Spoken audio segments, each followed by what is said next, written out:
18 വർഷത്തെ നിയമയുദ്ധത്തിനൊടുവിൽ വിവാഹമോചനം നേടിയിരിക്കുകയാണ് 70കാരനായ കർഷകൻ. ഭാര്യയ്ക്ക് കർഷകൻ നഷ്ടപരിഹാരമായി നൽകിയതാകട്ടെ കോടികളും.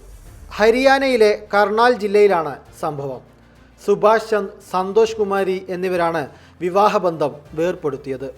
3 കോടിയിലേറെ രൂപ നൽകിയാണ് 44 വർഷം നീണ്ടുനിന്ന ദാമ്പത്യബന്ധം സുഭാഷ് ചന്ദ് അവസാനിപ്പിച്ചത്.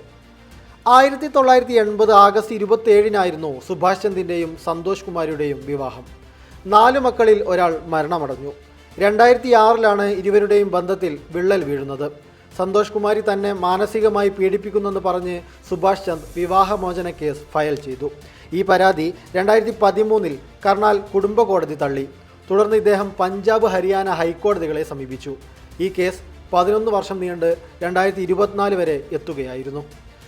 ഇതിനായി തൻ്റെ പേരിലുള്ള സ്ഥലവും വിളകളുമെല്ലാം കർഷകനായ ഇദ്ദേഹം വിറ്റു. 2 കോടി ഡിമാൻഡ് ഡ്രാഫ്റ്റായും വിളകൾ വിറ്റതിലൂടെ ലഭിച്ച 50 ലക്ഷം രൂപ പണമായും 40 ലക്ഷം രൂപ സ്വർണം, വെള്ളി ആഭരണങ്ങളുമായാണ് സുഭാഷ് ചന്ദ് നൽകിയത്. സുഭാഷ് ചന്ദിൻ്റെ മരണശേഷവും അദ്ദേഹത്തിൻ്റെ ഭാര്യയ്ക്കും കുട്ടികൾക്കും ഭൂസ്വത്തിൽ ഭാവിയിൽ അവകാശവാദങ്ങളൊന്നും ഉണ്ടാകില്ലെന്നും കരാറിൽ ഉറപ്പാക്കിയിട്ടുണ്ട്. കരാർ പ്രകാരം ഭാര്യയും മക്കളും ചന്ദിൻ്റെ സ്വത്തിൻ്റെ എല്ലാ അവകാശങ്ങളും ഉപേക്ഷിച്ചു. പരസ്പരമുള്ള തീരുമാനം അംഗീകരിച്ച കോടതി കഴിഞ്ഞയാഴ്ച വിവാഹമോചനത്തിന് അന്തിമ രൂപം നൽകി.